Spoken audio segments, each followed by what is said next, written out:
and it sort of stayed there. And it turned out in doing the research that quite a few of them went into civil rights law, progressive lawyering. And I'd always wanted to work with Denzel. I'd never met him before. And I spent a year writing the script on spec. And I sent it to Denzel, and I knew that if he didn't do it, I wasn't going to do the movie. Oh, wow. And after 6 months, he called up and said he just read it, and I flew to New York, and we had lunch. It was right before he was about to do Fences, and he committed to doing it. And then when he was done with Fences, we started really closely collaborating. He's my creative partner on this in every way. Right. Yeah, talk a little bit about that. And also, I would love for you to talk about how you created the look for the character. And Right. that fro I have not seen since he got game, so it was very exciting to see Yeah. that fro. How did you come up with the look for him? Denzel came up with it. I mean, I wrote the script, but I really underwrote it. I never really described in the script exactly what he looks like or what's really going on. And Denzel, I think a lot of actors like to come in and project as much of their creative energy into it as possible. Right. So Denzel came in 6 months before and just started to think about the hair and the clothes and where he lived, and we go to different neighborhoods. And he ground the gap out of his teeth one day. He came in one day and smiled, and he was like, ground the gap out of my teeth. Yeah. And the glasses. Yeah. Reading about those glasses, they're so thick, he can't see anything past like a foot when he's wearing the glasses. So he's acting all those scenes, he can't even really even see the people he's acting with. Oh my gosh. Yeah.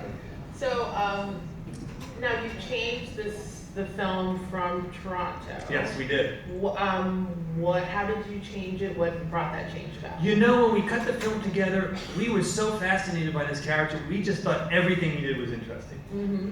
And there was a lot of things that it turned out when we showed it to people just wanted to get the story moving. We leaned away from the character and more into the story. We took out like 12 minutes, we reordered scenes, we changed music cues, we changed sequences, and we really just allowed the story to breathe and move faster. We tightened the story up. We just feel we like it. Denzel and I felt very good about the film going into Toronto. We like it even more now. Toronto really for us became like a test screening, is what it became. Yeah, that's a high profile test screening. Yeah, no, it's an expensive test screening. Yeah.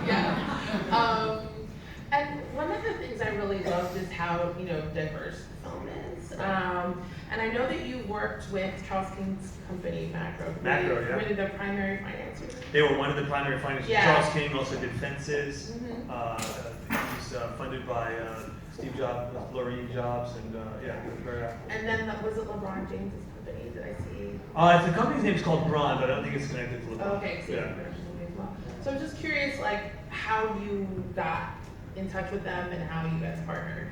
A film like this is a risky proposition because people aren't making films like this. Yeah. So with Denzel, when Denzel commits to something, he's worth so much that people want to invest in the film. And we welcomed the 5 investors that came in. Sony was very supportive and collaborative, and they're being great releasing the film. So it's a studio release, but we have five investors as well. And Charles is probably one of the most active of them. And since this film is, this cut is pretty new, do you watch it and think there's anything that you just wish you could get in there? No, I've now watched it so many times. There's really nothing else that I wanna take out, and I don't miss any of the things we took out. The things we took out were also there was some really interesting scenes that we had, and they really worked so well. But there's just sometimes you really have to take the stuff out to let the story to move. Yeah. And stories do have to move, and this film I feel now really moves to the point that we originally wanted it. And there's a lot of filmmakers in the audience, so I would love to get a sense of who are some of your inspirations as a director, particularly in this movie, if there was any references that really spoke to you. Cinematically, I love 70s cinema. I love movies from the 70s. There's a 70s look to this vibe. We shot this on film. We did single camera. We stayed on people for quite a long time, extended takes. I think it's a real 70s vibe. Sidney Lumet would be one. People like that. Anybody working today who has a voice and is trying to inject something in their films of any meaning whatsoever, I'm a fan of. Doesn't matter what they're doing. I think it's the most powerful medium in the world to reach people's storytelling, whether it's just visual storytelling, and I think it can be used in a much more powerful way. Just to get anything that's relevant to the person who's making the film, it's a great opportunity to entertain and excite the mind at the same time. Yeah, definitely. And my final question before I throw it out to the audience, This movie has just so much kind of heart to it, and it's clear that when you were talking about having written it sort of around the time when Bernie was in office, like, what do you feel like you want this movie to say?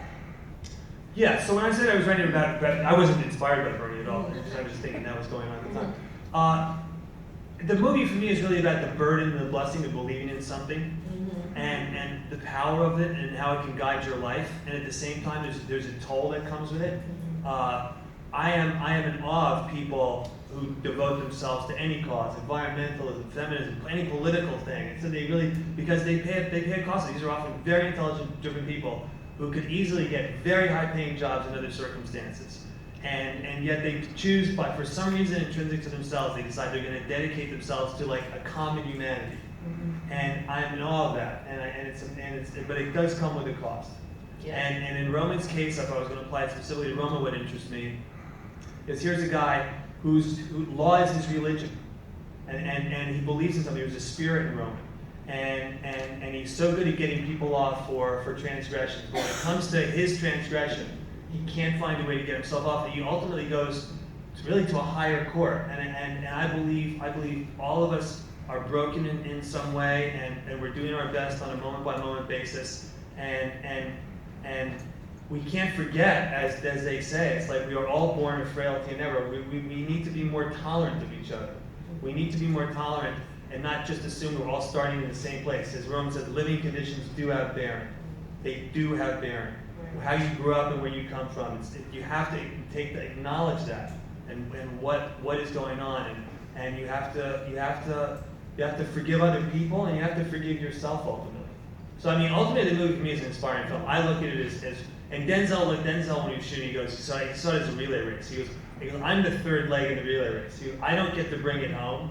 He goes, but I pass the baton on.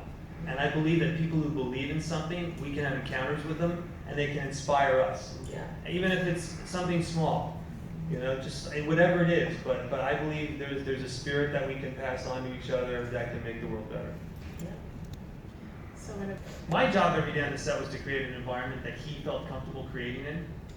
I'm not going to get in Denzel's way about anything. And when it comes to acting, I don't go to Denzel and ask him to work. Your question's legitimate and valid. And there are many actors who I would have had that conversation with, where we would have discussed what is this scene, what is that scene, and that would have been really important.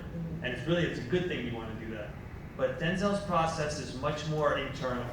He has something he's doing on his own, and I think I certainly got the best performance. I captured the best performance by stepping back and allowing him to transform himself into this character and go where he wanted to go. There were many times he was doing things that I didn't understand what he was doing. And just as he was trusting me to direct the film, to direct him and give me his career for 8 weeks, I was trusting him that what he was doing required no explanation. I never went up to him and said, what are you doing? Or that's not right. If he felt comfortable with it and we felt comfortable with it, we moved on. And then in the cutting room, you start to put the end and go, oh my God, I see what he's doing here. He's I imagine after he got the money that his entire thing would change, but Denzel suddenly came in that day and he's still wearing the glasses and other things, and you realize, oh, I understand now in retrospect, there's just certain things that are never going to change about the guy. Yeah. It's not going to change. Yeah. He's not going to cut his hair, he's going to slick it down, but it's going to come back when he needs it. And I imagine, oh, he's going to change, the haircut, the glasses are going to change. And, it's kind of confused, what are you doing? But it's a good question. Yeah, with the hair when he's like Yeah. pulling it out. Was that in the script? Or No, that was him. That was, yeah. For Denzel, the fro became very symbolic. Yeah. It became a symbolic thing of him as a black man. At that age, it was just like it became either a statement of I'm letting you know where I'm coming from in my the 60s or whatever with the evolution it was, or I'm putting it back because I'm going more into sort of a mainstream corporate environment. It was these were his decisions. Yeah. Yeah. Which I really endorse. I mean, he made the characters his own. He made the film his own. That's what he did. Any other